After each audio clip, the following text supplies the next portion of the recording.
नमस्कार, राष्ट्र की बात के साथ मैं हूं मानक गुप्ता। राष्ट्र की बात में आज बात होगी कांग्रेस को लगे बड़े झटके की, बात होगी समाजवादी पार्टी की प्रत्याशी लिस्ट से मचे बवाल की। आज पुराने कांग्रेसी और दिग्गज नेता आरपीएन सिंह भाजपाई हो गए। केंद्रीय मंत्री धर्मेंद्र प्रधान की मौजूदगी में आरपीएन सिंह बीजेपी में शामिल हो गए। कांग्रेस से भाजपाई हुए आरपीएन सिंह के सुर भी अचानक बदल गए। वो बोले कांग्रेस में अब वो पुरानी बात नहीं रह गई है, कांग्रेस बदल गई है। आरपीएन सिंह, याद करिए, पूर्व केंद्रीय गृह राज्य मंत्री हैं, कांग्रेस का यूपी में एक बड़ा चेहरा थे, आज से भाजपाई हो गए। क्या बोले भाजपाई होने के बाद आरपीएन सिंह, जरा सुनिए। 32 सालों तक मैं एक पार्टी में रहा, ईमानदारी से, लगन से मेहनत किया, परंतु जिस पार्टी में इतने साल रहा वो अब वो पार्टी रह नहीं गई जहां मैंने शुरुआत की थी, और ना तो वो सोच रह गई है। आरपीएन सिंह ने आगे कहा, पीएम मोदी और सीएम योगी की नीतियों से प्रभावित होकर बीजेपी में शामिल हुआ हूं। डबल इंजन की सरकार ने यूपी में बढ़िया काम किया है, यूपी में विकास की गंगा बह रही है। 32 साल, जैसा अभी आपने सुना, 32 साल कह रहे हैं मैंने ईमानदारी से कांग्रेस में काम किया, लेकिन राष्ट्र निर्माण में योगदान के लिए मैं अब भी तत्पर हूं। बीजेपी में देर से आया हूं, लेकिन दुरुस्त आया हूं। पिछले 5 सालों में जो डबल इंजन की सरकार, योगी जी उत्तर प्रदेश में, प्रधानमंत्री जी देश में, हमारे उप मुख्यमंत्री गण संगठन ने जिस तरह की बड़ी योजनाएं और निर्माण, मुझे गर्व है कि मैं पूर्वांचल से आता हूं, और पूर्वांचल में जिन योजनाओं के बारे में प्रयास किया जाता था, जो सपनों में देखा जाता था, आज उनको हकीकत में पूर्वांचल के लोगों ने देखा है, और उसको उतारने का काम डबल इंजन की सरकार ने किया है। कानून व्यवस्था को जिस तरह ठीक करने का काम इन 5 सालों में इस सरकार ने किया है कि अगर कानून व्यवस्था ही उत्तर प्रदेश में नहीं रह जाएगी तो उत्तर प्रदेश और देश कहां जाएगा। वैसे तो आरपीएन सिंह को आप चेहरा देखकर ही पहचान गए होंगे, फिर भी आपको थोड़ा सा बैकग्राउंड, थोड़ा इतिहास, हिस्ट्री आरपीएन सिंह की बता देते हैं। पूर्व केंद्रीय मंत्री हैं, जाहिर है कई बार सांसद भी रहे हैं, 4 दशक से, लगभग 40 साल से राजनीति में सक्रिय हैं।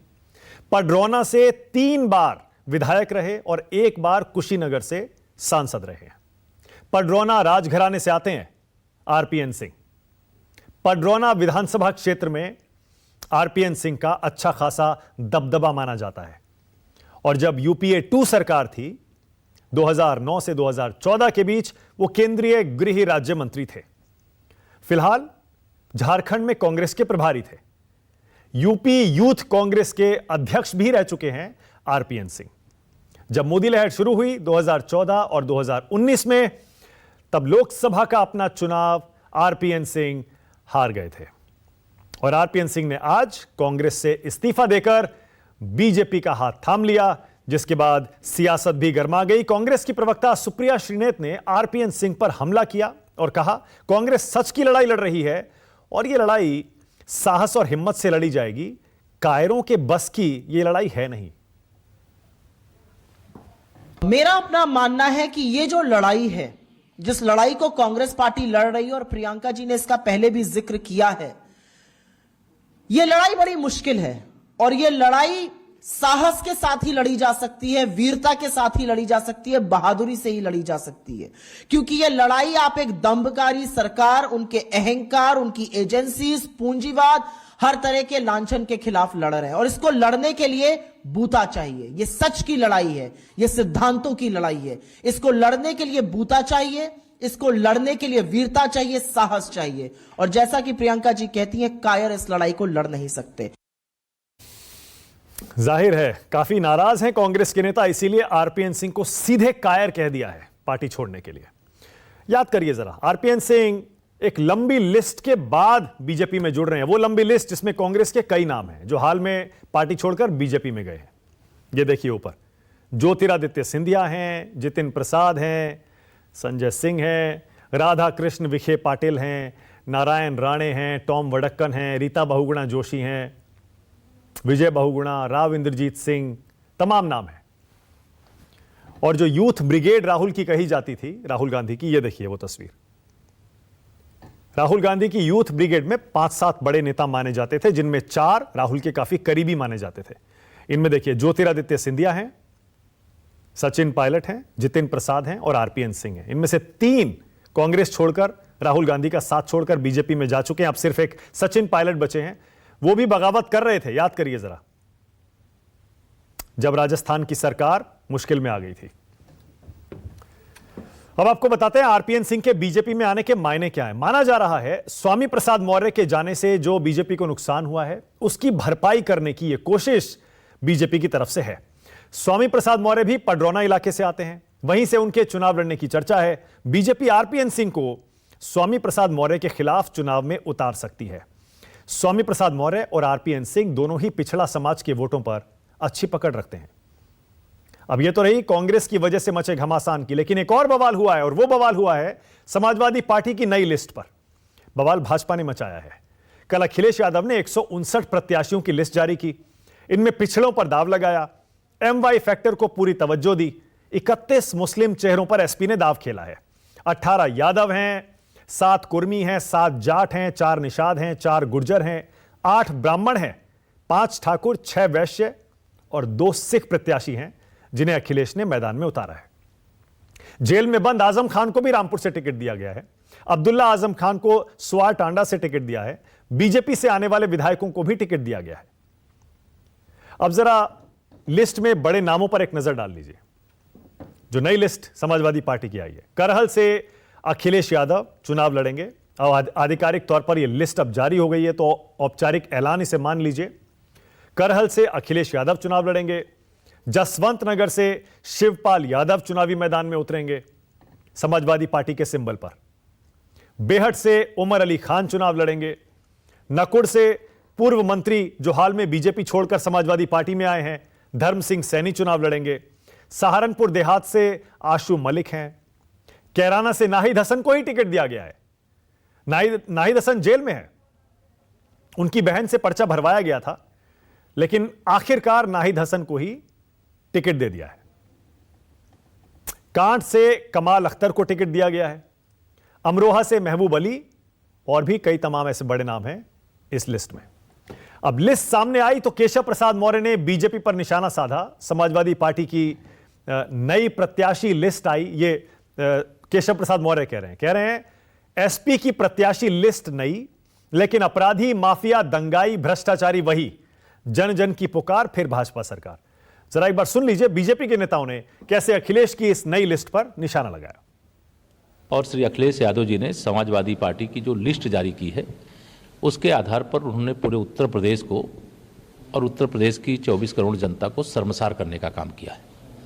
जब उन्होंने 2012 में सरकार बनाई थी तो उन्होंने कई प्रकार की योजनाओं की नींव रखी थी। उन नींव में से एक थी उत्तर प्रदेश में दंगा योजना, एक लूट योजना, एक कब्जा योजना, एक माफिया योजना, एक भ्रष्टाचारी योजना। और उस योजना के जो उनके ब्रांड एम्बेसडर थे, जो चाहे वो बड़े बड़े खूंखार अपराधी रहे हों, चाहे कोई जेल के अंदर हो और चाहे बेल के अंतर्गत हो, उन सब को आज की टिकट की सूची का हिस्सा बनाने का काम किया है। और मैं यह मानता हूं कि जो श्री अखिलेश यादव जी या समाजवादी पार्टी गठबंधन यह कहती थी कि यह नई सपा है, मैं कहता हूं कि ये नई नहीं, ये वही सपा है। एक बात साफ होती जा रही है, जो हम लोगों ने कहा कि समाजवादी पार्टी गुंडों की पार्टी है, वो सिद्ध भी कोई कर रहा है तो अखिलेश यादव ही कर रहे हैं। जिस प्रकार से टिकट वितरण कर रहे हैं, जिनको बेल नहीं मिल सकती, सुप्रीम कोर्ट रिजेक्ट कर रहा है, आजम खान उनके बेटे हों, उनको भी वो टिकट दे रहे हैं। ये साफ हो रहा है कि जिस दिशा में अखिलेश जी चल रहे हैं, वो फिर से चाहते हैं कि उत्तर प्रदेश में गुंडा राज रहे, और इसलिए वो टिकट अपराधियों को दे रहे हैं। जो समाजवादी पार्टी ने सूची दी है बहुत ही कष्टकारी है। आज गैंगस्टर के अपराधी, रासुका के अपराधी, दंगाई, बलवाई, हत्या, लूट, डकैती, बलात्कार, और भारतीय दंड संहिता की ऐसी कोई धारा नहीं बची जिसके तहत अपराधियों को उन्होंने टिकट न दिया हो। करना क्या चाहते हैं उत्तर प्रदेश के बारे में? मैं उत्तर प्रदेश के लोगों से यही विनती करूंगा कि वो धैर्य रखें और 10 मार्च को जब परिणाम आएगा भारतीय जनता पार्टी के पक्ष में आएगा। हम 300 से अधिक सीटें जीतने वाले हैं। अब जरा ये भी सुन लीजिए, बीजेपी ने जब अखिलेश की समाजवादी पार्टी की लिस्ट पर सवाल उठाया तो समाजवादी पार्टी का जवाब क्या आया, सुनिए। उनको शायद यह नहीं मालूम कि मैं मौसम बनाता भी हूं, मैं मौसम बिगाड़ता भी हूं। 2017 में मैंने भारतीय जनता पार्टी का मौसम बनाया था, बहुजन समाज पार्टी का मौसम बिगाड़ा था। 2022 के चुनाव में मैं भारतीय जनता पार्टी का मौसम बिगाड़ रहा हूं और समाजवादी पार्टी का मौसम बना रहा हूं। अब भाजपा की विदाई होगी और समाजवादी पार्टी की सरकार बनेगी। देखो, उनको केवल भारतीय जनता पार्टी को 3 ही कैंडिडेट दिख रहे हैं, और जबकि कितनी बड़ी सूची समाजवादी पार्टी ने जारी की है। ये भाजपा के लोग चुनाव में ध्रुवीकरण करना चाहते हैं, बंटवारे की बात, नफरत की बात, इसके अलावा कुछ नहीं, क्योंकि इनके पास अपना कोई काम गिनाने को नहीं है। बीजेपी के जितने भी मंत्री और मुख्यमंत्री से लेकर के उप मुख्यमंत्री रहे जिन्होंने भ्रष्टाचार किया है, सब समझ रहे हैं कि 10 मार्च के बाद उनकी असली जगह कहां है। यह सियासत है, आरोप प्रत्यारोप, वार पलटवार जारी रहेंगे, लेकिन बड़ा सवाल यही है कि आरपीएन सिंह के आने से बीजेपी मजबूत होगी, कांग्रेस कमजोर होगी? क्या स्वामी प्रसाद मौर्य के जाने से जो नुकसान हुआ है उसकी भरपाई बीजेपी कर पाएगी? और क्या अखिलेश की लिस्ट से बीजेपी को मौका मिल गया है? राष्ट्र की बात में हमारा आज का सवाल भी यही है। पहला ये, क्यों बिखर गई राहुल की यूथ ब्रिगेड? बड़ा सीधा सवाल। और दूसरा, अखिलेश की लिस्ट पर क्यों मचा है बवाल? राष्ट्र की बात में आज बीजेपी की तरफ से राजीव जेटली आ गए हैं, समाजवादी पार्टी से जूही सिंह राष्ट्र की बात में शामिल है, कांग्रेस की तरफ से सुरेंद्र राजपूत हैं, मुस्कुराते हुए एक बार फिर से आ गए, आशुतोष और शरद गुप्ता हैं, दोनों सीनियर जर्नलिस्ट हैं, राजनीतिक विश्लेषक हैं। आप सभी का स्वागत। सुरेंद्र राजपूत, आपसे शुरू करना पड़ेगा। मुझे पता नहीं आप क्यों मुस्कुरा रहे हैं, मैं आपकी जगह होता तो मैं बिल्कुल नहीं मुस्कुराता। इतना बड़ा चेहरा, क्योंकि आप भी उत्तर प्रदेश से आते हैं और यूपी से ही आपका इतना बड़ा नाम चला गया, छोड़ के आपको आज सीधे भाजपा की पाले में और जाके कह रहा है अब कांग्रेस में वो बात नहीं रही, आप मुस्कुरा रहे हैं।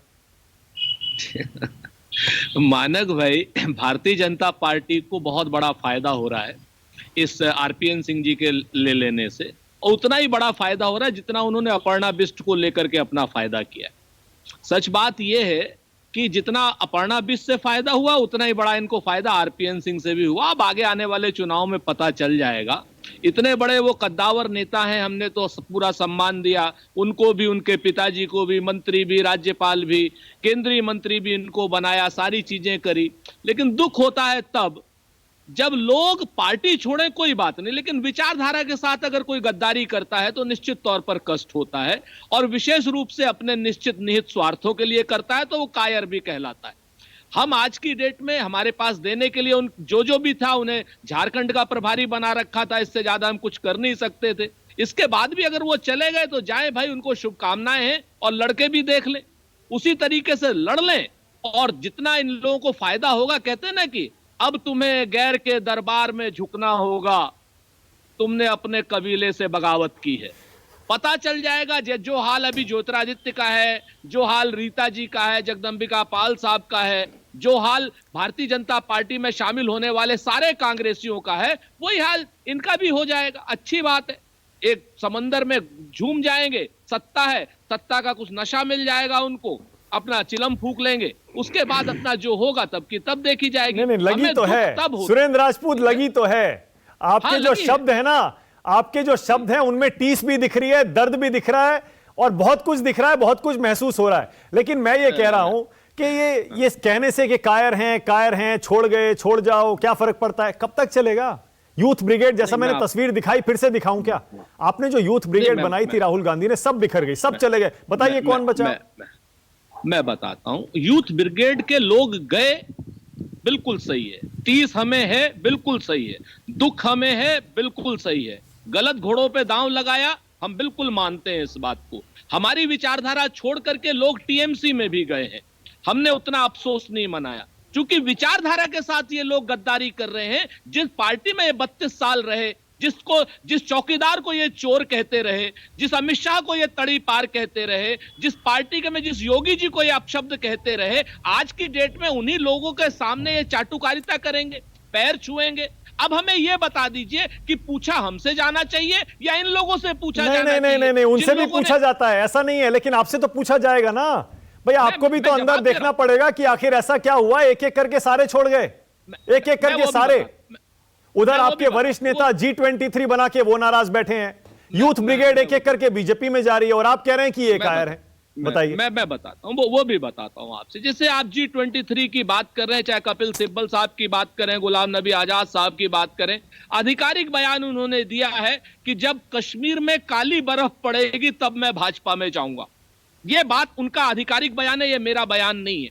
हाँ, यूथ में जो लोग ज्योतिरादित्य गए, ज्योतिरादित्य को हमने क्या नहीं दिया, जितिन गए, जितिन को हमने क्या नहीं दिया, आरपीएन गए, आरपीएन को हमने क्या नहीं दिया, जरा मुझे बता दीजिए, और हम क्या दे सकते थे उन्हें, यह बता दीजिए। आप विचारधारा अच्छा, ओके, उन्होंने ऑल राइट। choose देखिए, की। इसमें कोई सुनिए डिबेट सर, नहीं है, कांग्रेस पार्टी में इन विचारधारा नेताओं को उन्होंने बहुत choose सम्मान मिला, इसमें कोई दिक्कत नहीं है, कोई डिबेट ही नहीं है इसमें। आप इस बात को तो मान क्यों विचार- नहीं लेते कि इन नेताओं को ऐसा लगता है कांग्रेस में इनका भविष्य नहीं है, और इसीलिए ये लोग बीजेपी में चले गए? इसीलिए तो कह रहा हूं साहब कि बहुत कठिन लड़ाई है। जिन लोगों से हम लड़ रहे हैं वो मायावी लोग हैं, वो रावण के वंशज हैं। वो वहां पर अमित शाह जी के साथ में भरत को भी रावण के पास भेजते हैं, वो कहते हैं राम राज्य अच्छा नहीं था, रावण का राज्य अच्छा था। ये लोग रावणवंशी लोग और रावण को मानने वाले मायावी लोगों के साथ जो भी जाएगा वो मायावी ही अब कहलाएगा। सुरेंद्र राजपूत, वो मुझे तो मायावी ये बात भी लगती है कि जब आप यूपी में स्टार प्रचारकों की लिस्ट जारी करते हैं, उसमें आरपीएन सिंह का नाम होता है एक दिन पहले, हम तो और आज आपका स्टार प्रचारक, बताइए, आपकी पार्टी यही तो और मैं आप- लिस्ट तो छोड़िए, पार्टी छोड़ के दूसरी पार्टी में चला गया, संजय और आपको भाई, पता भी यही नहीं है। तो- नहीं मानक भाई, मैं आपसे यही तो निवेदन कर रहा हूं कि हम गद्दार को पहचानने में भूल कर रहे हैं, ये बात सच है। लेकिन हमने तो विश्वास किया, जो आदमी विश्वास कर रहा है वो गलती कर रहा है, जो गद्दारी कर रहा है वो गलती कर रहा है। नहीं, वो ठीक है, आरपीएन सिंह देखिए, गद्दार है। इसमें गलत सही आप कहते रहिए, यहां राजनीतिक बहस हो रही है।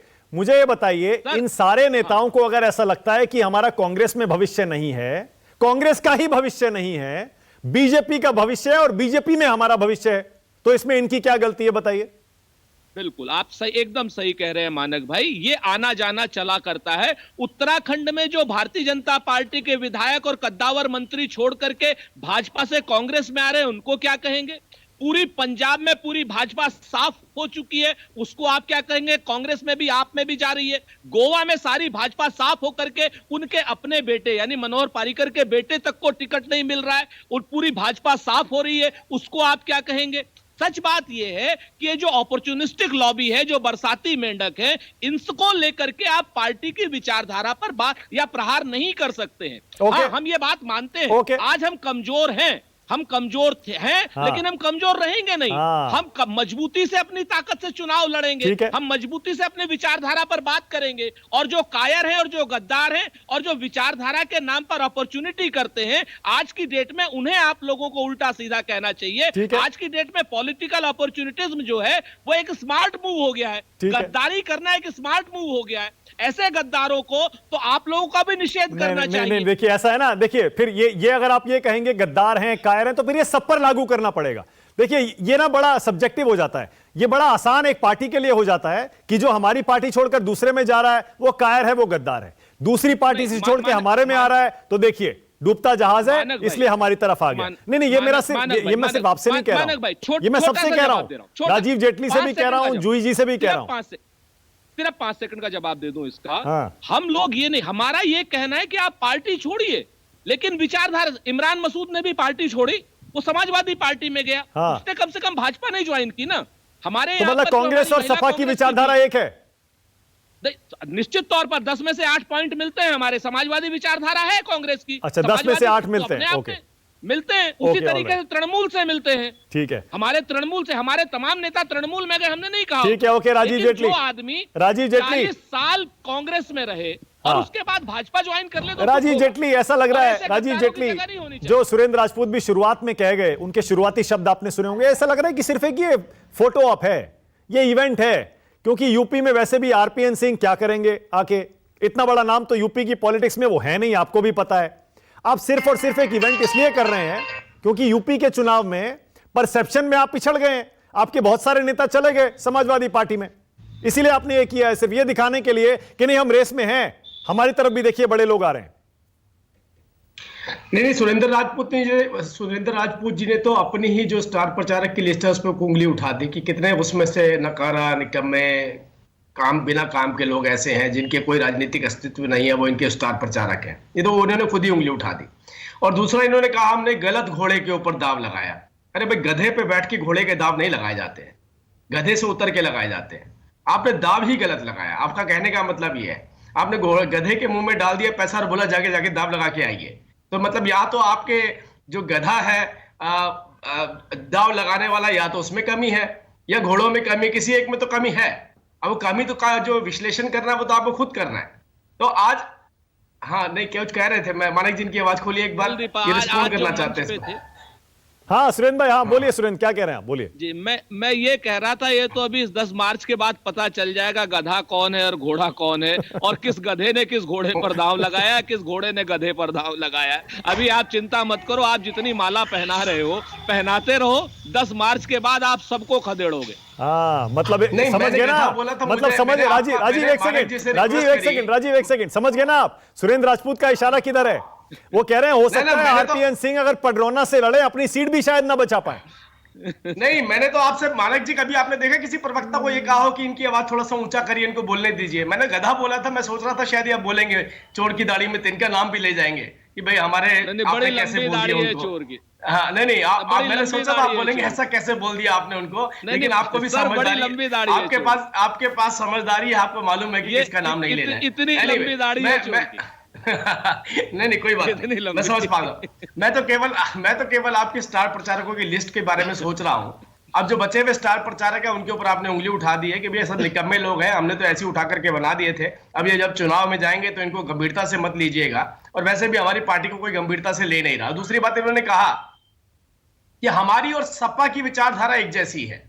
ये मुझे लगता है ये आज सबसे बड़ा जो खुलासा किया कांग्रेस पार्टी ने, ये खुलासा होना उत्तर प्रदेश की जनता के लिए बहुत जरूरी था, बहुत ही ज्यादा जरूरी था।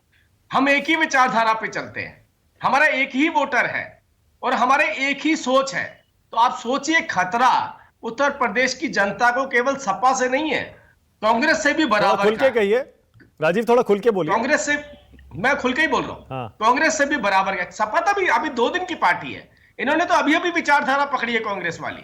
कांग्रेस की विचारधारा तो बहुत पुरानी चलती हुई आ रही है। सबसे पहली स्टेटमेंट जो नेहरू जी ने दी थी इस देश में आजादी के बाद, वो यही तो दी थी कि मैं हिंदू और मुसलमान को बराबरी का अधिकार नहीं दूंगा, मैं मुसलमानों को ज्यादा अधिकार दूंगा। इस बात से उत्साहित होकर देश के मुसलमानों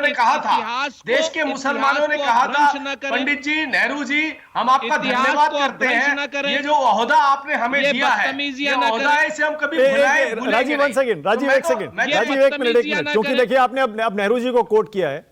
नेहरू जी का ये बयान कहां है, जरा मुझे बताइएगा कि हिंदू और मुस्लिमों को मैं बराबर नहीं मानूंगा, मैं मुसलमानों को पहले रखूंगा, हिंदुओं को बाद में रखूंगा। मैं आपको नहीं मानक जी, मैं हल्की बातें नहीं करता हूं।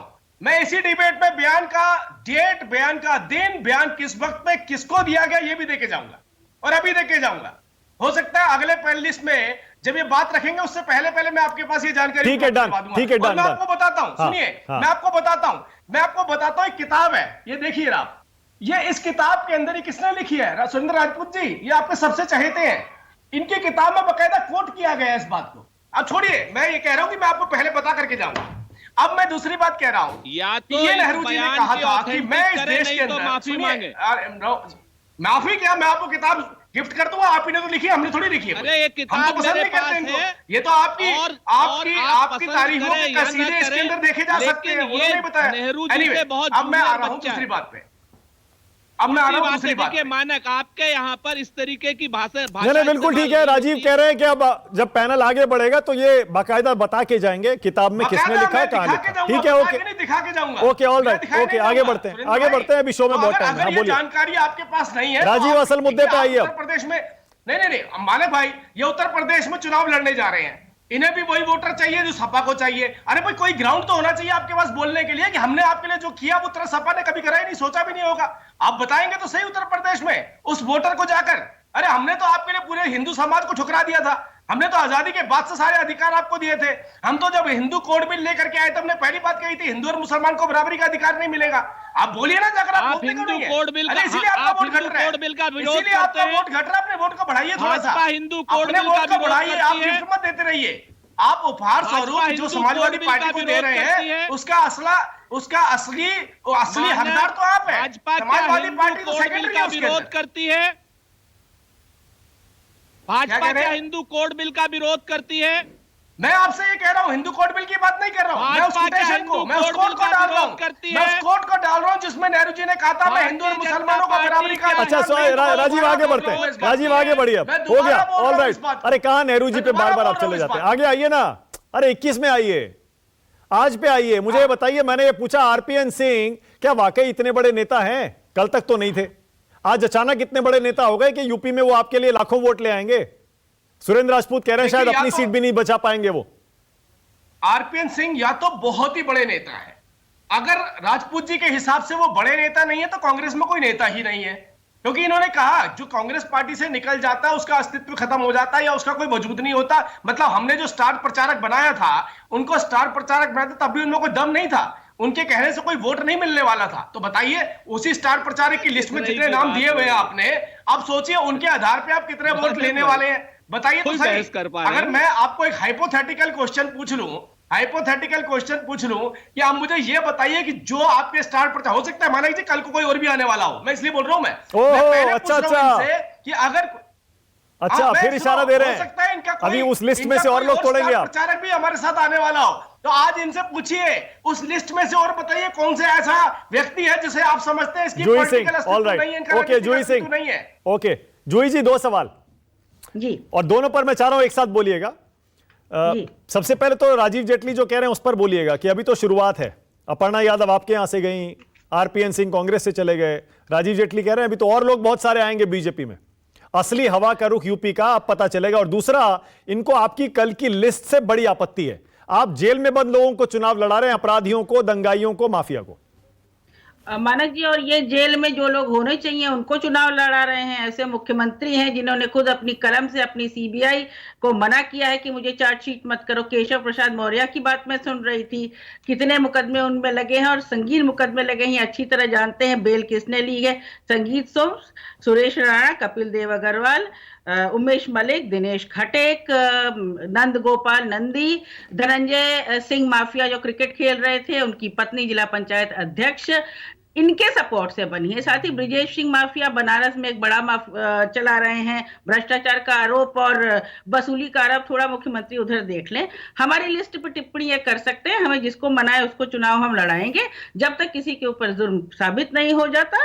वो नागरिक है, ऐसा संविधान में लिखा है। संविधान तो ये मानते नहीं है और हमारा ये राइट है। बाकी जनता जिसको चाहेगी उसको जिताएगी, वो विधानसभा में जाएगा। मुद्दे तो आज के मुझे लगता था बढ़ती महंगाई, बेरोजगारी। अभी एक रिपोर्ट आई है कि 15 करोड़ परिवारों की आय जो है 53% घट गई है। एक और रिपोर्ट आई है अजीम प्रेमजी यूनिवर्सिटी की, 23 करोड़ और परिवार जो हैं वो गरीबी दायरे के भीतर आ गए हैं। एसडीजी गोल्स जो हमारे माननीय मुख्यमंत्री का उत्तर प्रदेश है, उसमें जो है सबसे निचले पायदान में नीति आयोग, स्वास्थ्य की सेवाएं ध्वस्त होते हुए स्वास्थ्य इंडिकेटर्स में सबसे निचले उस पे हमें बता देना कि इन्होंने काम क्या किया। अभी हम सुन रहे थे शायद तीनों जो आपने त्रिमूर्ति केवल लगाए थे भारतीय जनता पार्टी के, तो उन्हीं में से कोई एक अगस्त वाले मंत्री जी थे शायद, जो कह रहे थे कि अगस्त में बच्चे मरते ही हैं। वही कह रहे थे कि क्या काम किया। और हमने जो कहा, देखिए ये सब मुद्दे आपस में वाद विवाद और छीटाकशी करने के लिए ठीक है। अपराधी इनके यहाँ बहुत है, इनके यहाँ कमल छाप साबुन है पर लेकिन जेल से तो चुनाव लड़ने वाले गिने चुने ही हैं।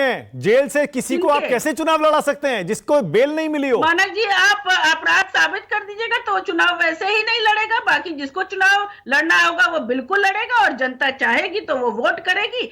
मुझे लगता है न्यायिक व्यवस्था में भारतीय जनता पार्टी कभी कभी बहुत विश्वास करती है, जब उनको सूट होता है। तो हम भी विश्वास कर रहे हैं, हमारे कैंडिडेट्स हैं, हम मजबूती से उनके साथ खड़े हैं, हम मजबूती से नाहिद हसन के साथ खड़े हैं।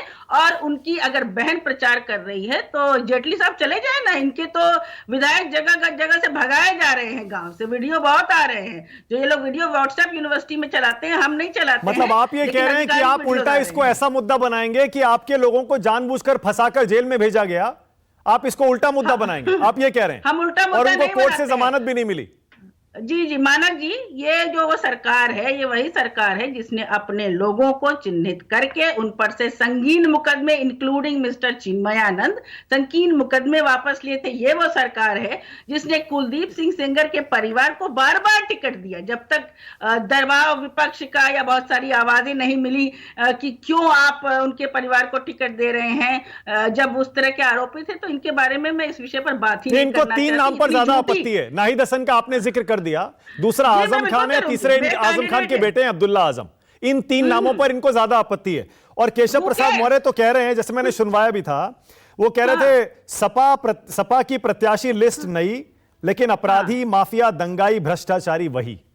देखिए, केशव प्रसाद मौर्य जी पे खुद इतने मुकदमे लगे हैं बेचारे, उनके बारे में क्या कहना है। और बड़ा एक चीप सस्ता टाइप का कोई शेरो शायरी या जो ये जुमलाबंदी करने वाला है कि इन लोगों ने ट्विटर पे लिखने वाला रख लिया है। अच्छा लिखता भी नहीं है वो, निहायत सस्ती लैंग्वेज। मुख्यमंत्री का आप ट्विटर देखिए, आपको मानक जी वो तो तमंचावाद लिख रहे हैं, तमंचावाद नहीं। अरे मानक जी, आपको अगर वो पार्ट टाइम, मतलब मैं बता रही हूँ, उनको कंटेंट राइटर बेहतर दे दीजिए। It is very bad. मतलब कुछ तो मुद्दे की बात करें, बताएं महंगाई कैसे कम करेंगे, बेरोजगारी चरम सीमा पे है, क्यों नियुक्तियां भटकी अटकी लटकी हैं, क्यों सारे पेपर लीक हो चुके हैं, लेकिन आरक्षण का क्यों ये विरोध कर रहे हैं, और कस्टोडियल डेथ्स में उत्तर प्रदेश नंबर 1। अभी परसों ही लखीमपुर में एक 17 साल का बच्चा पीट वो कह रहे हैं वे स्वयं को समाजवादी कहते हैं, जिन्हें पाकिस्तान दुश्मन नहीं लगता, जिन्ना दोस्त लगता है। शिक्षा, दीक्षा और दृष्टि पर क्या कहा जाए, सत्य ये इनके नस नस में तमंचावाद दौड़ रहा है। ये तमंचावाद देखिए,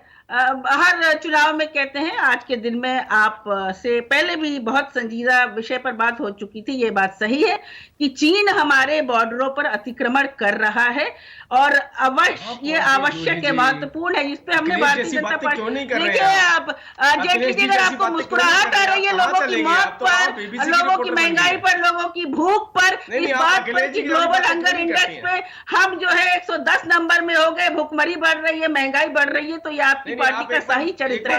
आप जनता की कठिनाई पर अट्टहास करते हैं, आप जनता की कठिनाई पर सत्ता के पीछे छुपकर मुस्कुराते हैं। ये आपका चेहरा है असली, और इसलिए जनता आपसे नफरत करती है। आप समाज में विभाजन फैलाते हैं। वे मनसिफ नहीं, आप हमें बोलने दीजिए ना सर, आप बोल चुके हैं इतनी, तो आपकी बातें बहुत देर बोली है ना, बिल्कुल 10 सेकंड दे दीजिए, 10 सेकंड के बाद मुझे भरपूर मौका दीजिएगा। अरे नहीं, एक सेकंड, इस पैनल में एक राजीव, एक सेकंड, इस पैनल में अरे सुनिए ना राजीव एक सेकंड, इस पैनल में एक ही महिला है, और जूही जी जब बोलती हैं तो आप पता है जूही जी अच्छा बोलती हैं, बोलने दीजिए। हाँ जूही जी बोलिए। नहीं, अरे विमेन कार्ड नहीं है जूही जी, अरे रुकिए ना, अरे जूही जी रुकिए, राजीव एक सेकेंड, अरे रुकिए, तो मैं दे रहा हूँ ना मौका, एक सेकेंड। जूही जी, मैं विमेन कार्ड नहीं कह रहा हूँ, मैं कह रहा हूँ आप जब बोलती हैं सब सुनते हैं, बढ़िया लगता है, आपकी आवाज अच्छी है, आप फ्लो में बोलती हैं, तथ्यों पे बोलती हैं। हाँ तो इसीलिए कह रहा हूँ, और 30 सेकंड और बोलिए जूही जी।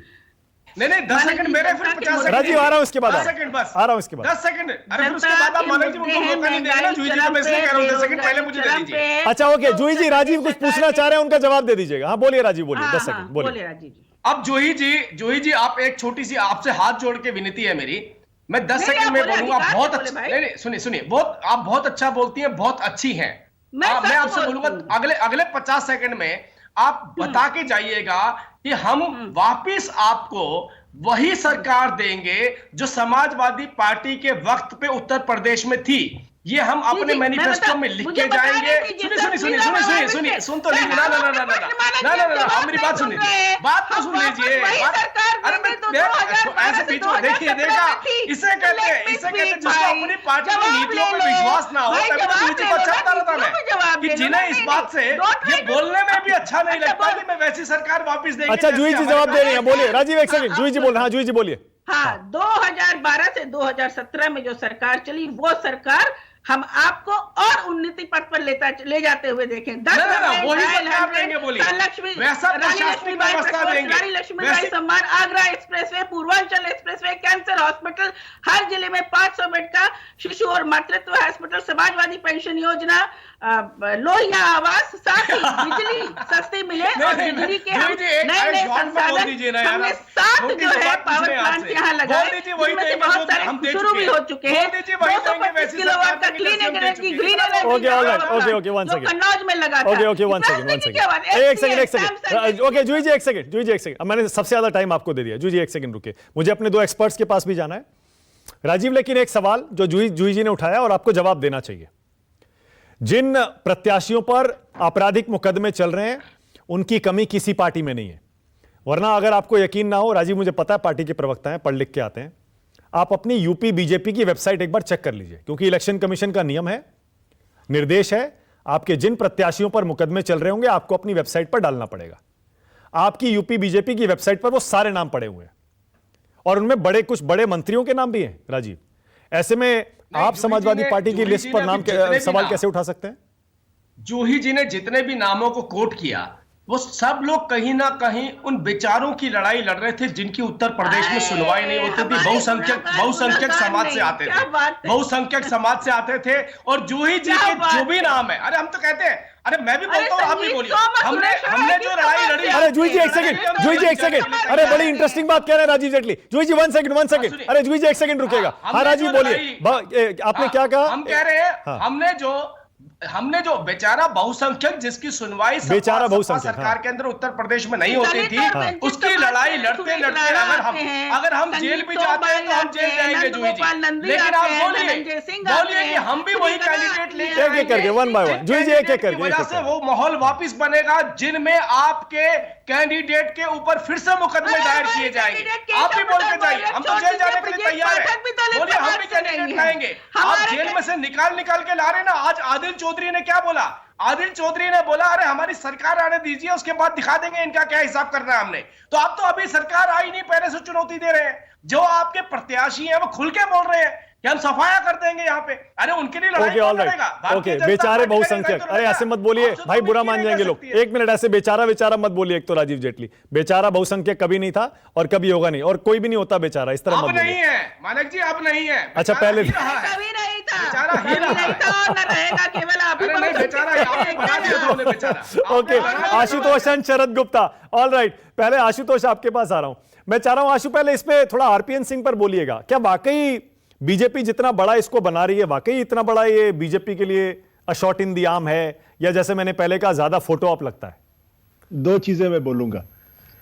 नाम मैं पहले गिना देता हूं। हाँ, अगर आरपीएन सिंह के छोड़ने से कांग्रेस पार्टी बिखर रही है तो कुछ नाम मैं ले रहा हूं। हाँ, स्वामी प्रसाद मौर्य, दारा सिंह चौहान, धर्म सिंह सैनी, ब्रजेश प्रजापति, भगवती सागर, रोशनलाल वर्मा, राधाकृष्ण शर्मा, माधुरी वर्माड, राकेश राठौर। 9 एमएलए हैं जिन्होंने पिछले दिनों भारतीय जनता पार्टी छोड़ी है। तो उस हिसाब से तो भारतीय जनता पार्टी उत्तर प्रदेश में खत्म हो गई, और इसलिए छोड़े हैं क्योंकि इनको मोदी जी और अमित शाह और योगी आदित्यनाथ की जो लीडरशिप है उस पर इनको भरोसा नहीं। राजनीति ऐसे चलती नहीं ना दरअसल, कि एक आदमी छोड़ के चला गया तो पार्टी बिखर गई और उनके नेतृत्व में कोई दम नहीं बचा। तो अगर एक के छोड़ने से राहुल गांधी और सोनिया गांधी और प्रियंका गांधी के नेतृत्व में दम नहीं है, तो यहां तो 9 छोड़ के गए, और पिछले कुछ दिनों छोड़ के गए जो मंत्री थे, 3 तो उससे बड़े बड़े मंत्री थे। राजनीति ऐसे नहीं चलती। बेसिक बात क्या है? बेसिक बात यह है कि आरपीएन सिंह को 2009, 2014, 2019 में इनको लोकसभा का टिकट 3 बार लगातार मिला। 2019 में जब चुनाव लड़ रहे थे तो 13% वोट इनको मिला था। अब 13% वोट के बाद ये तीसरे चौथे नंबर पर थे और इनकी जमानत जब्त हो गई थी। उनको इस बात का एहसास हो गया कि ना तो पडरौना से जीत सकते, ना ही कुशीनगर से जीत सकते हैं। उनकी राजनीति उत्तर प्रदेश के अंदर खत्म होने वाली है। तो जब आप राजा की तरह रहेंगे, जनता के बीच में आप काम नहीं करेंगे, जनता से कनेक्ट नहीं करेंगे, तो आप चुनाव हारेंगे। बेसिक सवाल इस बात को लेकर यह है, जो कांग्रेस पार्टी को समझना चाहिए कि ये जो लोग जो चांदी के चम्मच लेकर मुंह में पैदा हुए, राजनीति में आ गए और पहले दिन से जिनको एमएलए और एमपी बन गए और बिना किसी मेहनत के मंत्री भी बन गए, और सुरेंद्र राजपूत जैसे लोगों को मेहनत करनी पड़ती है और ना एमएलए बन पाते ना एमपी बन पाते हैं। यह कांग्रेस पार्टी की दिक्कत है कि दरबारी जिन्होंने कभी जीवन में संघर्ष नहीं किया, आज आप सोचिए आरपीएन सिंह को कांग्रेस पार्टी में क्या क्या नहीं मिला। ये एमएलए बने 2 बार, उसके बाद एमपी बने, एमपी बनने के बाद मिनिस्टर बने, मिनिस्टर बनने के साथ साथ इनको झारखंड और छत्तीसगढ़ का इंचार्ज बनाया गया। उसके बावजूद ये कह रहे हैं हमें कांग्रेस पार्टी में क्या नहीं मिला। अब तो ये बेसिक सवाल यही है कि अगर स्वामी प्रसाद मौर्य को आज लग रहा है कि भारतीय जनता पार्टी के रहने से वो शायद नहीं जीत पाएंगे, समाजवादी पार्टी में जा रहे हैं। यही हाल दारा सिंह चौहान का, धर्म सिंह सैनी का भी है। तो आज की तारीख में जो करियर पॉलिटिशियन है उनको मालूम है कि हवा किस दिशा में बह रही है, उस दिशा में चले जाओ, आपका करियर बच जाएगा। सीधी सी बात है। नहीं, तो वो आशु, लेकिन एक कोई सेकंड आशु, ठीक है, आपने बिल्कुल बहुत बढ़िया विश्लेषण किया, लेकिन इस कहानी का दूसरा पहलू भी तो है। मतलब आप इतना तो मान रहे हैं ना कि इन सारे करियर पॉलिटिशियंस को इन कोर्ट्स कांग्रेस में अपना करियर नहीं दिख रहा। मतलब कांग्रेस का भविष्य आने वाले कुछ सालों में इन नेताओं के हिसाब से अच्छा नहीं है। कांग्रेस को इस पर भी तो विचार करना चाहिए। बिल्कुल आपकी बात मैं बिल्कुल स्पष्ट है, लेकिन एक सवाल का जो है आज की तारीख में इनको लगता है कि भारतीय जनता पार्टी इनको राज्यसभा में भी भेज सकती है। भारतीय जनता पार्टी का टिकट से अगर चुनाव लड़ेंगे तो हो सकता है लोकसभा का चुनाव भी जीत जाए, और हो सकता है जीतने के बाद ये मंत्री भी बन जाए। आज की तारीख में कांग्रेस पार्टी के पास राज्यसभा में भेजने के लिए जगह नहीं है। उत्तर प्रदेश में अगर आप है तो लोकसभा में जीतने के लिए आपके अवसर बहुत कम है। वहां राहुल गांधी कुछ चुनाव हार गए हैं, और अगर कुछ भी ना हो तो कम से कम मंत्री भी नहीं बन सकते ये। तो ये फायदे इनको समझ में आते हैं। दूसरी बात जो बड़ी ईमानदारी के साथ कहना चाहता हूं कि कांग्रेस पार्टी ने अपना कबाड़ा उस दिन कर लिया जिस दिन दरबारियों को आगे बढ़ाया। अगर वो सुरेंद्र राजपूत जैसे लोगों को आगे बढ़ाए होते तो आज कांग्रेस पार्टी की स्थिति नहीं होती। ये ज्योतिरादित्य सिंधिया है कौन, मैं पूछना चाहता हूं। जितिन प्रसाद कौन है, आरपीएन सिंह कौन है? ये ज्योतिरादित्य सिंधिया वही है जिनकी दादी राजनीति करती थी, जिनके दादा राजनीति करते थे। इन्होंने कितने दिन जमन में संघर्ष किया, कितने दिन इन्होंने बूथ पे जाके कैंडिडेट बनाए, कितने दिन इन्होंने जाकर डोर टू डोर कैंपेन किया। ये अपना चुनाव खुद हार गए थे। जितिन प्रसाद है कहा, बीजेपी में ज्वाइन करने के बाद है कहा। तो कांग्रेस पार्टी अगर चम्मच चांदी के चम्मच मुंह में लिए पैदा हुए लोगों को अगर आगे बढ़ाएगी तो यही हर्ष होगा। आप देखिए जितिन प्रसाद को क्यों बना? जितिन प्रसाद के पिताजी बड़े नेता थे। ज्योतिरादित्य सिंधिया के पिताजी बड़े नेता थे। माधवराव सिंधिया की मां बड़ी नेता थी। लेकिन ज्योतिरादित्य सिंधिया कौन से नेता थे, मैं तो आज तक समझ नहीं पाया। शरद जी, आपको भी ऐसा ही लगता है, या आपको यह लगता है कि कांग्रेस को समस्या का समाधान तो कोई निकालना पड़ेगा? सिर्फ छोड़ने वाले नेताओं को कायर कहकर या चांदी के चम्मच मुंह में लेके पैदा हुए थे और धोखा दे दिया, इस सबसे काम नहीं चलने वाला? शरद जी, आपको एक छोटी सी घटना बता देता हूं कि लोकसभा चुनाव 2014 के बाद मैंने ये अपने जो कांग्रेस के बड़े नेता थे, प्रवक्ता थे, जगदम्बिका पाल, उनसे पूछा कि कल तक आप बैठ के बीजेपी को गालियां देते थे टेलीविजन चैनल्स पे और अचानक आपने बीजेपी ही ज्वाइन कर ली, ऐसा कैसे आप कर सकते? तो उन्होंने मुझसे उल्टा सवाल पूछा, कहा कि शरद भाई ये बताइए, आप किसी बस में कहीं जा रहे हो और आपकी बस खराब हो जाए तो आप क्या करेंगे? आप बैठे रहेंगे उसमें या जो दूसरी बस चल रही होगी उसमें बैठ जाएंगे? तो अगर चीजों को इतना सिंप्लीफाई करके लोग देखते हैं तो वो सभी चीजों पे है, सभी लोगों पे लागू होता है। जितने लोग जा रहे हैं, चाहे वो स्वामी प्रसाद मौर्य हो, चाहे आरपीएन सिंह हो, जिसको जो बस दिखती है कि चलती हुई है और मेरी बस रुक रही है, तो अपनी बस से उतर के चलती हुई बस में बैठ जाते हैं। तो बिल्कुल सीधी बात है ये। एक दूसरी घटना है कि साहब, एक साहब ट्रेन में दिल्ली आ रहे थे लखनऊ से, पूछा कि कहां जा रहे हैं? कहने के साहब समाजवादी पार्टी का टिकट लेने जा रहे हैं। तो कहा अच्छा मिल जाएगा आपको? नहीं मिलेगा तो बीएसपी का तो मिल ही जाएगा, और वहां से भी नहीं मिलता तो कांग्रेस का तो रखा ही है। तो जब लोगों के कंसेप्ट इतने क्लियर हो, आइडियोलॉजी इतनी क्लियर हो कि साहब हमको चुनाव लड़ना है, किसी के भी टिकट पे लड़े, ठीक है, तो इसलिए अच्छा आरपीएन के जाने से फायदा है बीजेपी का क्या? आपको क्या समझ में आता है?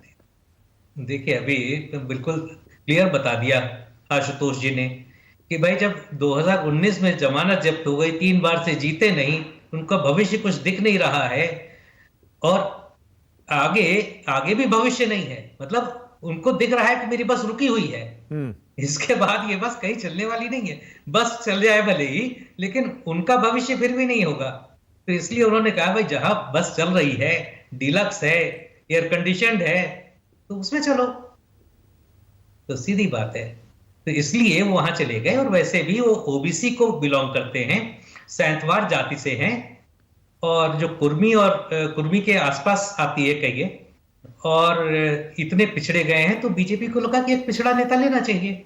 हाँ, मैं वही कह रहा था ना, शुरू में मैंने यही बताया, क्या इसको बीजेपी की सोची समझी दी और बहुत बढ़िया रणनीति के तौर पे नहीं देखा जाए कि हो सकता है स्वामी प्रसाद मौर्य पडरौना से ही चुनाव लड़ें, वहां उनका प्रभाव माना जाता है। जूही जी मुस्कुरा रही हैं, देखिए इस बात पर, इसका मतलब कुछ सच्चाई है।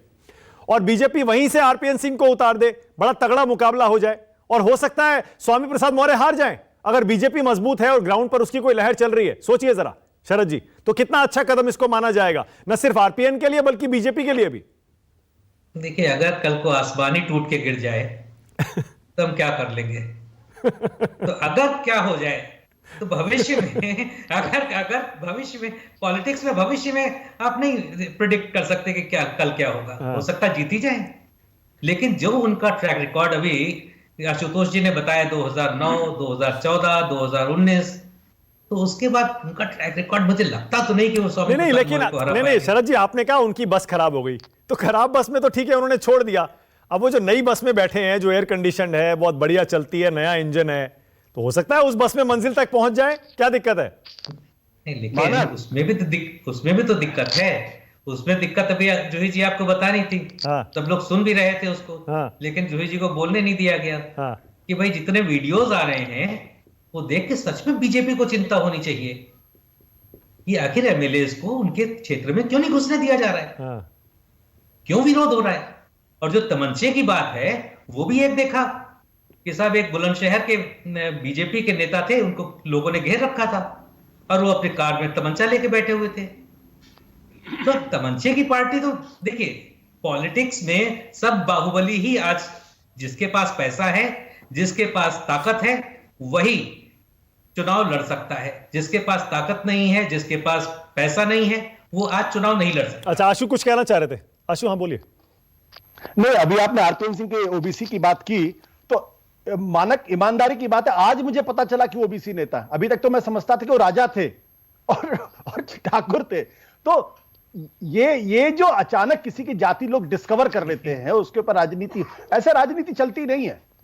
राजनीति दूसरे तरीके से चलती है और उसको समझने की कोशिश करनी चाहिए। हाँ, अभी ये तमंचे की बात कर रहे थे। देखो, मैं तो राजनीति में गया था ना, मैं ना बाहुबली था, ना मेरे पास पैसा था, मैं किनारे हो गया, मैं राजनीति से बाहर हो गया।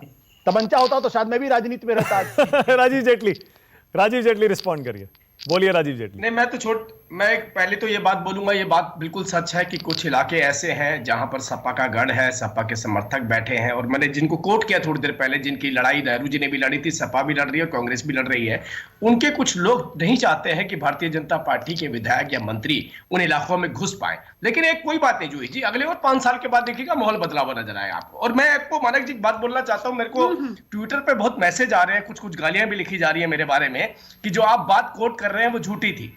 मैं आपको बोलना चाहता हूं कि एक किताब जिसे गांधी के बाद का भारत कहते हैं, रामचंद्र गुहा की, जिसमें 160 नंबर पेज है, दर्शक सुन ले आपके, उस किताब के अंदर पढ़िएगा, इस बात को लिखा है कि पटेल साहब ने कहा था नेहरू जी ये गलती मत कीजिए, इस देश के अंदर सबको बराबर का अधिकार दीजिए। नेहरू जी ने कहा था नहीं, मैं मुसलमानों को ज्यादा बड़े अधिकार देना चाहता हूं और हिंदू को अगर कम भी मिलता है तो मुझे इस बात की इस देश में परवाह नहीं है। मैं नाम पेज भी कोट करके किताब का नाम भी कोट करके जा रहा हूं, उस चहेते लेखक का नाम भी मैंने कोट कर दिया जो कांग्रेस के तारीफ में कसीदे पढ़ते हैं। तो अब ये आपके जो दर्शक देख रहे हैं उनको जवाब मैं देना चाहता था, बस इतना सा बोलना चाहता हूं। अब रही बात उत्तर प्रदेश की, देखिए उत्तर प्रदेश के अंदर एक बात उत्तर प्रदेश की जनता जानती है कि कोई भी राजनीतिक पार्टी ये क्लेम नहीं कर सकती कि मैं, जैसा मैंने जूही जी से पूछा था, कि हम आपको वही व्यवस्था देंगे जो समाजवादी पार्टी की सरकार तो है नहीं, ये कोड नहीं कर सकते हैं, ये कह नहीं सकते। आप बोलिएगा मैं वैसी बिजली की व्यवस्था कर दूंगी, जूही जी बोलिए, मैं अखिलेश जी से बोलूंगी, बिल्कुल वैसा कर दीजिएगा। आपको याद है जूही जी? हाँ जूही जी, मौका दे रहा हूँ, मौका दे रहा हूँ, दे रहा हूँ मौका दे। आप कई बार कैंडल में इंटरप्रेट कर रहे हैं चीजों, याद है आपको? और आज के उस जो 2014 हमारी सरकार आने के बाद मैंने नहीं देखा कभी आपने कैंडल में डिबेट की हो। मैंने कई बार देखा आपकी लाइट चली जाती है, कई बार की है, पता नहीं आप कहाँ रहते हैं, यही लाइट चली जाती है। अब सोलर पैनल लगवाया है, अब आपके पंखे चलते हैं, कुछ होता नहीं है उत्तर प्रदेश के बारे में, दिल्ली में बैठ करके खाने की चीजें रखी जाती है आप लोग, तो ये चीजें तो आपको चाहिए। ओके जूही जी रिस्पॉन्ड करिए, बोलिए जूही जी बोलिए। देखिए, इनको मैं बता दूं कि यहाँ पर लाइट बहुत बार जाती है, सोलर पैनल लगवाए गए, इमरजेंसी लाइट लगवाई गई जिस पे डिबेट होता है। दूसरी बात, 2012 से 2017 तक जो सरकार मैंने कहा उसके सारी योजनाएं आपको गिनाई। तो जो व्यक्ति अगर इनको खदेड़ रहा है इनके भाजपा के एमएलए को, वो गुंडा है क्या? आप जनता को गुंडा कह रहे हैं? अरे हद हो गई भारतीय जनता पार्टी की, जनता को गुंडा कह रहे हैं। दूसरी बात, आशुतोष जी की बात सुनिए, आशुतोष जी सही कह रहे हैं कि इतनी ज्यादा जिम्मेदारी आज कैसे नहीं आरपीएन सिंह के इसे कंधों कहते पर हैं भारतीय इंटेलिजेंट, जनता इसे कहते हैं पार्टी को विद्वान, डालनी इन्हें पता है कि पड़ी। मुझे क्या ये बोलना है इनकी क्या नहीं दयनीय बोलना स्थिति है। दिखाती अरे है। ना तो मैं अखिलेश बकबक यादव करने जी की का नाम जरूरत लूंगी नहीं ना है, समाजवादी बोलने को पार्टी तो की मैं सरकार बोल की दूंगी, वही चिल्लाऊंगी व्यवस्था नहीं। दोबारा कायम होगी, ये लेकिन बोल हमने सकती जो है यहाँ पर 7 पावर प्लांट्स लगाए थे। थोड़ा योगी आदित्यनाथ से पूछ लीजिए, आपने 1 मेगावाट की बिजली जनरेशन पावर प्लांट भी नहीं लगाया है, चाहे वो हरदुआ हो, अनपारा सी हो, चाहे मिर्जापुर हो, चाहे क्लीन एनर्जी कन्नौज की बात हो, बिजली की बात आपने की ना। कैंसर हॉस्पिटल जिसको कोविड डेजिग्नेटेड हॉस्पिटल किया गया था वो भी हम ही ने बनवाया था। और स्वास्थ्य सेवाओं में जो हमें अपने बड़ों की अंत्येष्टि, जिनकी मौत हो गई, हमारे रिश्तेदारों की जगह नहीं मिल रही थी, वो भी योगी आदित्यनाथ की सरकार में थी, जो प्रचार कर रहे थे वेस्ट बंगाल में। ओके, ऑलराइट, ओके जूही जी, टाइम खत्म हो रहा है, मुझे सुरेंद्र राजपूत को थोड़ा छोटा सा टाइम देना है, थोड़ा सा। हाँ सुरेंद्र राजपूत बोलिए, क्लोजिंग कमेंट है सुरेंद्र राजपूत। देखिए, पहली चीज तो रामचंद्र गुहा कब से इतिहासकार हो गए हमें नहीं पता, वो एक राइटर हैं, नंबर 1। नंबर 2, नेहरू जी को अगर आप ऑथेंटिक रूप से कोट करें और पूरी चीज को संपर्क पढ़ें, बिल्कुल झूठ लिखते हैं। रामचंद्र गुहा ये चीज झूठ लिख रहे हैं। और बताओ, सुनो आप तो मदारी हो ना, अब आप मदारी हो, आप मूल रूप से एक बात को समझो कि यहां पर आरपीएन सिंह से लेकर के जितनी की आप बातें कर रहे हैं, भारतीय जनता पार्टी के दंगाइयों के खिलाफ चुनाव होगा। पिछले 5 साल में जो आपने कुशासन किया है, जो देश को प्रदेश को आपने झूठ छल कपट से लूटा है, उन लुटेरों के खिलाफ चुनाव होगा। हार की मार से मरते किसान। ओके, ऑलराइट, मेरे पास टाइम खत्म हो गया, बहुत धन्यवाद, बहुत धन्यवाद। अब वाकई देखना पड़ेगा, मैं तो चाहता हूं, बल्कि होना चाहिए ये मुकाबला, पता लगे कौन कितने पानी में है।